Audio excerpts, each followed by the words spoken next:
അതായത് രാജീവ് ചന്ദ്രശേഖരൻ ഉന്നയിക്കപ്പെട്ട ഗുരുതരമായ ആക്ഷേപം യഥാർത്ഥത്തിൽ ഈ തെരഞ്ഞെടുപ്പിന്റെ 2-3 ദിവസം മുമ്പേ അത് ഉന്നയിക്കപ്പെടാൻ പാടില്ല എന്നുള്ളത് തെരഞ്ഞെടുപ്പ് ചട്ടങ്ങൾക്ക് വിരുദ്ധമാണെന്നുള്ളത് ഒരു കാര്യം. രണ്ടാമത്തെ കാര്യം,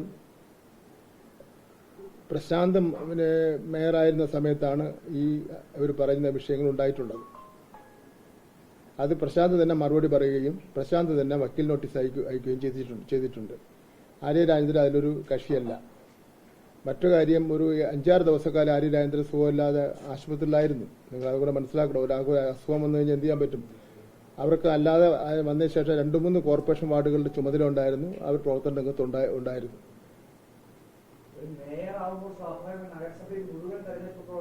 അല്ല, നമ്മുടെ പാർട്ടിയിൽ മേയർക്കല്ലല്ലോ, പാർട്ടിയിലെ സംഘടനാപരമായി ചുമതല കൊടുക്കുന്ന ആൾക്കാരുണ്ടാവും.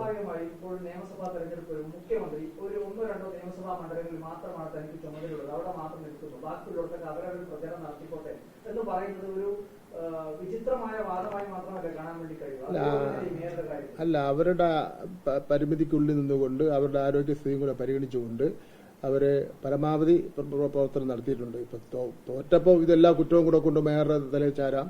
ജയിച്ചിരുന്നെങ്കിൽ നല്ല മേയർ എന്നുള്ള നിലയിൽ നമുക്ക് കാണാൻ വേണ്ടി പറ്റില്ല. അവർ ചെയ്തിട്ടുണ്ട്.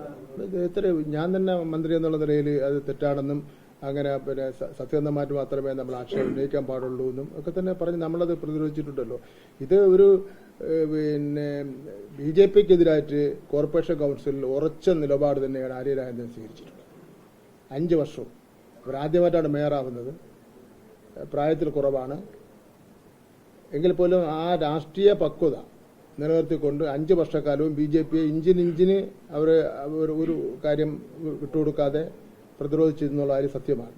ആ പ്രതിരോധത്തിന്റെ ഫലമായിട്ടുണ്ടായിട്ടുള്ള തിരിച്ചുള്ള ആക്രമണം ചെറിയ ആക്രമണമല്ല. അപ്പൊ എനിക്കെതിരായിട്ടുണ്ടായിട്ടുണ്ടല്ലോ. ഞാൻ നിയമത്തിൽ നിന്ന് ജയിച്ച അവസരത്തിലൊക്കെ തന്നെ കൂട്ടത്തോടെ ആക്രമണമാണല്ലോ സോഷ്യൽ മീഡിയയിൽ വന്നുകൊണ്ടിരിക്കുന്നത്. എന്തൊക്കെ കാര്യങ്ങളാ നാട്ടിൽ നമുക്ക് ചിന്തിക്കാൻ പോലും കഴിയാത്ത രൂപത്തിൽ ആക്രമണം നടത്തിക്കൊണ്ടിരിക്കുന്നു.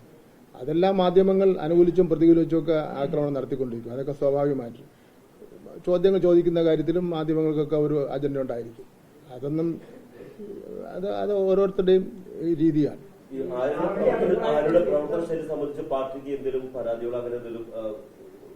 ആര്യയുടെ പ്രവർത്തനത്തെ സംബന്ധിച്ചിടത്തോളം പാർട്ടിക്ക് ഒരു പരാതി ലഭിച്ചിട്ടില്ല. അതെല്ലാം വെറും പ്രചരണം മാത്രമാണ്. ഞാൻ പറഞ്ഞില്ല, അത്തരം പ്രചരണങ്ങളാണ് നടത്തിക്കൊണ്ടിരിക്കുന്നത്. എന്തേ നിങ്ങൾ ആര്യ രാജേന്ദ്രൻ നേതൃത്വം കൊടുക്കുന്ന കോർപ്പറേഷന് ഏതാണ്ട് 30ഓളം വരുന്ന ദേശീയ അടിസ്ഥാനത്തിലും സാർവദേശീയ അടിസ്ഥാനത്തിലും നരേന്ദ്രമോദിയുടെ ഗവൺമെന്റ് തന്നെ കൊടുത്തിട്ടുള്ള സമ്മാനങ്ങളും കോംപ്ലിമെന്റ്സിനെ സംബന്ധിച്ചത് ആരും ഒരു ചോദ്യം ചോദിച്ചില്ലല്ലോ.